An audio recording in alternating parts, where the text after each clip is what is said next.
So guys ఇప్పుడు మనము ఒక స్టూడెంట్ కమెంట్ చేశాడు 2012 పాస్ అవుట్ ఇయర్ నేను మెన్స్టాక్ నేర్చుకోవచ్చా రెల్స్ మైక్రోసాఫ్ట్ డైనమిక్స్ 365 నేర్చుకోవచ్చా ఏది నేర్చుకోవచ్చు ఇప్పుడున్న సిచ్యువేషన్లో నాకు ఆల్రెడీ లాంగ్ కెరీర్ గ్యాప్ వచ్చింది గవర్నమెంట్ జాబ్ ప్రిపేర్ అవుతున్నాను అన్నట్లు మాట్లాడాడు. ఇక్కడ ఏంటి అంటే ఈ 12 ఇయర్స్ ఆల్మోస్ట్ ఇప్పుడు 2024 అయిపోయింది, 2025 కూడా వస్తుంది, అంటే ఆల్మోస్ట్ 13 ఇయర్స్ గ్యాప్ వచ్చింది. ఇక్కడ ఫస్ట్ మనం ఆలోచించాల్సిన విషయం ఏంటి అంటే ప్రతి ఒక్క స్టూడెంట్ కూడా ఈ 13 సంవత్సరాల గ్యాప్లో ఏం చేస్తున్నారు, ఏం చేశారు అని ఖచ్చితంగా మనం మాట్లాడుకోవాలి.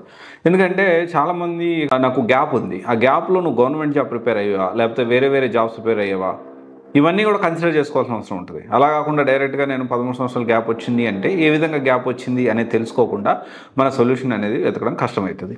అయితే ఇక్కడ ఏంటి అంటే ఈ 13 years gap government job prepare అవుతూ గ్యాప్ వచ్చిన విధంగా కన్సిడర్ చేస్తూ నేను ఈ కంటిన్యూషన్ అయితే చేస్తూ ఉన్నాను వీడియో అనేది. ఒకవేళ మీరు కెరీర్ గ్యాప్ వచ్చి ఇప్పుడు ఏ కోర్స్ నేర్చుకోవాలనుకుంటున్నారు చెప్తే, అంటే పాస్ అవుట్ ఇయర్ తర్వాత వచ్చేసి బ్రాంచ్ దాంతోపాటు పర్సంటేజ్, దాన్ని బట్టి నేను ఏం చేస్తున్నాను అంటే వాటిని మళ్ళీ రీసెర్చ్ చేసి మన ఈ మెయిన్ యూట్యూబ్ ఛానల్లో అండ్ మన ఇన్స్టాలో కూడా మీరు చెక్ చేసుకోవచ్చు. చాలా వీడియోస్ నాన్ ఐటీ నుంచి ఐటీకి వచ్చినాయి అని ఇట్లా కెరీర్ గ్యాప్ వచ్చిన ప్రతి ఒక్కటి నేను సమాధానం చెప్పడానికి ప్రయత్నం చేస్తూనే ఉన్నాను. అండ్ మీరు కమెంట్ చేయండి, డెఫినెట్లీ దాన్ని నేను రీసెర్చ్ చేసి నేను అప్డేట్ చేయడానికి షార్ట్స్ రూపంలో ప్రయత్నం చేస్తాను. అయితే ఇక్కడ దీనికి సంబంధించి ఇక్కడ 2012 పాస్ అవుట్ మెన్స్టాక్ ఎంఎస్ డైనమిక్స్ 365. జనరల్గా ఏంటి అంటే మెన్స్టాక్ అనేది మాంగోడిబి, తర్వాత ఎక్స్ప్రెస్, తర్వాత రియాక్ట్, ఎక్స్ప్రెస్.js, రియాక్ట్ అండ్ నోడ్.js ఈ 4 కాంబినేషన్లో మెన్స్టాక్ అనేది ఉంటుంది. అయితే ఇక్కడ ఏంటి అంటే ఈ మెన్స్టాక్ కంప్లీట్లీ కోడింగ్ ఉంటుంది.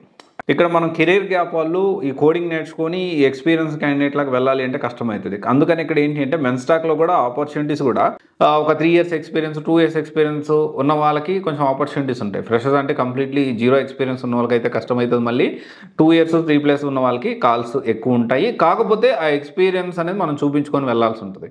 వేరియాస్ ఎంఎస్ డైనమిక్స్లో కూడా అలాగే ఉంటుంది. దీంట్లో కోడింగ్ అనేది తక్కువ ఉంటుంది. ఒక 1 మంత్ 40 డేస్ 2 మంత్స్లోనే మనం నేర్చుకోవచ్చు. వేరియాస్ మెన్స్టాక్ నేర్చుకోవడానికి మనం మినిమం 4 to 5 months పడుతుంది.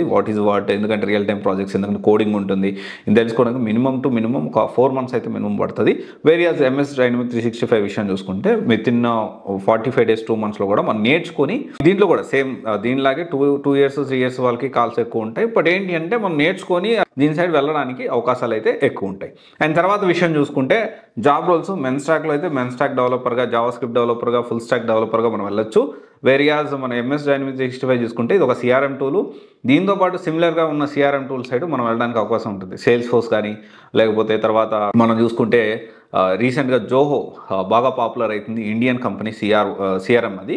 అండ్ మన హైదరాబాద్లో కూడా రీసెంట్గా కొత్త ఆఫీస్ అనేది ఓపెన్ చేశారు అనమాట జోహోది.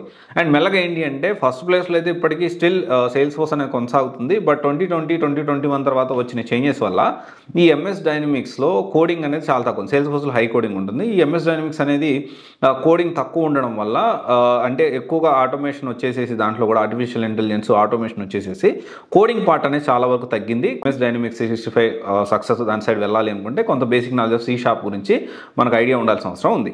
అండ్ ఇంకోటి వచ్చేసి ఏంటి అంటే ఇక్కడ పాసిబిలిటీ చూసుకుంటే ఇక్కడ మెన్స్టాక్ నేర్చుకొని మనం జాబ్ తెచ్చుకోవచ్చా అంటే ఎస్, జాబ్ తెచ్చుకోవచ్చు. అండ్ ఫర్దర్గా మనం కూడా రియాక్ట్ చేయొచ్చు. అండ్ మళ్ళీ ఫారెన్ వెళ్ళాలన్నా కానీ ఈ రియాక్ట్ సైడ్ కొంచెం ఎక్కువ ఆపర్చునిటీస్ అని మనకు అక్కడ ఉంటాయన్న విషయం మర్చిపోవద్దు. వేరే ఎంఎస్ డైనమిక్స్ 365 కూడా బాగానే ఉంటుంది. ఇప్పుడు ఇక్కడ కూడా కాల్స్ అనేవి బాగానే ఉన్నాయి. అండ్ కాకపోతే ఇక్కడ మనం అర్థం చేసుకోవాల్సిన విషయం ఏంటి అంటే ఈ 10 ఇయర్స్ మన కెరీర్ గ్యాప్ అనేది 10 ఇయర్స్ ఎలా ప్లాన్ చేసుకున్నాం అనేది కూడా ఇక్కడ మ్యాటర్సే. అండ్ చాలామంది ఇక్కడ ఇంకొక విషయం వచ్చేసి ఏంటి అంటే శాలరీస్ ఎలా ఉంటాయి అంటే yes, both are having very good salaries విషయంలో ఎలాంటి ప్రాబ్లం లేదు.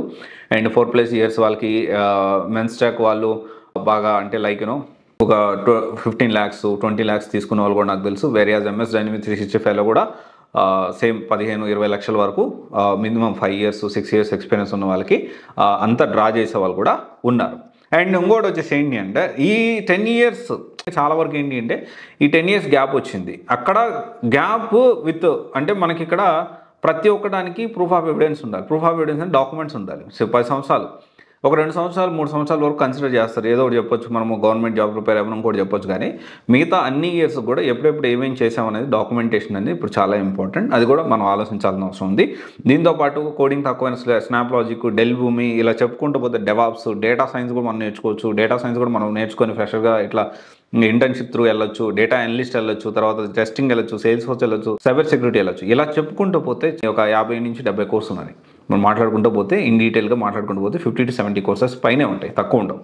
ఇంకా తెలియని ఇంకా చాలా ఉంటాయి ఇక్కడ సాఫ్ట్వేర్ సంబంధించి. ఇక్కడ మనం అర్థం చేసుకోవాల్సిన విషయం ఏంటంటే కెరియర్ గ్యాప్ వచ్చింది, దాన్ని ప్రాపర్ వేలో ఎలా ఎగ్జిక్యూట్ చేయాలి, ఈ గ్యాప్ని ఎలా ఫిల్ చేసుకోవాలి, ఇప్పుడు ప్రజెంట్ ట్రెండ్ ఏంటి, మనకి ఏ సూట్ అవుతుంది, మనం ఏది నేర్చుకోగలుగుతాం, కొంచెం కోడింగ్ ఉన్న నేర్చుకోగలుగుతాం, కోడింగ్ వద్దనుకుంటున్నారా, అండ్ కొన్నిటికి కమ్యూనికేషన్ బాగా అవసరం పడుతుంది. ఎందుకంటే కమ్యూనికేషన్ కొన్నిటికి మినిమం కమ్యూనికేషన్ అవసరం పడ్డా, కొన్నిటికి బాగా కమ్యూనికేషన్ అవసరం పడుతుంది. సో ఇవన్నీ కూడా మనం ఆలోచించి డెసిషన్ తీసుకోవాల్సిన అవసరం ఉంది. అందుకనే ఒకవేళ 2012 పాస్డ్ అవుట్ ఇయర్ స్టూడెంట్ నేను ఈ రెండిట్లో ఏది చూస్ చేసుకోవాలి, మెన్ ఆర్ ఎంఎస్ డైనమిక్స్ అంటే కొంచెము రిస్క్ అయినా పర్లేదు, కొంచెం టైం ఉంది నాకు మెల్లగా నేర్చుకొని కొంచెం ఫ్యూచర్ సెక్యూర్డ్ ఉండాలి అనుకుంటే డెఫినెట్లీ స్టాక్ నేర్చుకోవచ్చు. లేదు అంటే ఇప్పుడు నేను అర్జెంట్గా ఇమీడియట్గా ఒక 2-3 మంత్స్లో నేను జాబ్ తెచ్చేసుకోవాలి, జాబ్ తెచ్చుకున్న తర్వాత ప్యారలల్గా నేను ఆలోచిస్తాను, I think about Salesforce, I think about Zoho, alternative CRMs, ఒకవేళ ఇది ప్రాబ్లం అయితే దాని సైడ్ కూడా నేను వెళ్ళడానికి రెడీ ఉంటాను అనుకుంటే ఎంఎస్ డైనమిక్స్ 365 నేర్చుకోవచ్చు. ఇంకొక విషయం ఏంటి అంటే ఈ రెండు కోర్సులు కూడా మనం ఆలోచించాల్సిన విషయం ఏంటి అంటే సాఫ్ట్వేర్ ఇండస్ట్రీకి వచ్చేటప్పుడే మనకు మైండ్ సెట్ రావాలి. ఏంటి అంటే మనకు జాబ్ అప్గ్రేడ్ అవుతానే ఉండాలి. మీకు తెలుసో లేదో ప్రతిరోజు నేను ఒక క్వాలిటీ టైం పెట్టుకుంటా, మినిమం 3 నుంచి 4 గంటలు నేను కొత్త విషయాలు తెలుసుకోవడానికే కూర్చొని నోట్ చేసుకుంటూ స్టడీ చేస్తూ ఆర్టికల్స్ చదువుతూ. ఎందుకంటే నాట్ ఓన్లీ సాఫ్ట్వేర్ ఇండస్ట్రీ దీని గురించే కాదు, నేను సివిల్స్ గురించి, గవర్నమెంట్ జాబ్స్ గ్రూప్ 1 గ్రూప్ 2 గురించి కూడా ప్రతిరోజు అసలు ఏం జరుగుతుంది, ఇండస్ట్రీలో ఏం జరుగుతుంది, ఎట్లుంది సిచ్యువేషన్, ఏంది, ఢిల్లీలో ఎట్లుంది, హైదరాబాద్లో ఎట్లుంది, బెంగళూరులో ఎట్లుంది, అండ్ ఈ సాఫ్ట్వేర్ ఇండస్ట్రీ కంపెనీ డైరెక్టర్స్తో, సీఈఓస్తో, కంపెనీస్ ఎస్టాబ్లిష్ చేసిన వాళ్ళతో ఎప్పటికప్పుడు మల్టిపుల్ థింగ్స్ నేను వాకప్ చేస్తూనే ఉంటాను, మాట్లాడుతూనే ఉంటాను. దిస్ ఈజ్ వాట్ అనమాట. ఇక్కడ చెప్పదలుచుకుంది ఏంటి అంటే ఇండస్ట్రీ ఏదైనా మనం ఎప్పటికప్పుడు అప్డేట్ అవుతేనే మనకి ఫ్యూచర్ అనేది ఉంటుంది. ఎస్పెషల్లీ సాఫ్ట్వేర్లో అది కొంచెం ఎక్కువ ఉంటుంది, ఎప్పుడూ కొత్తగా నేర్చుకుంటూనే ఉండాలి. ఒకటే గుర్తుపెట్టుకోండి, మనం ఎర్నింగ్ ఎక్కువ ఉండాలంటే ఫస్ట్ లెర్నింగ్లో ఉండాలి ఎప్పుడు. Okay, all the best. Thank you. This is Raj signing off.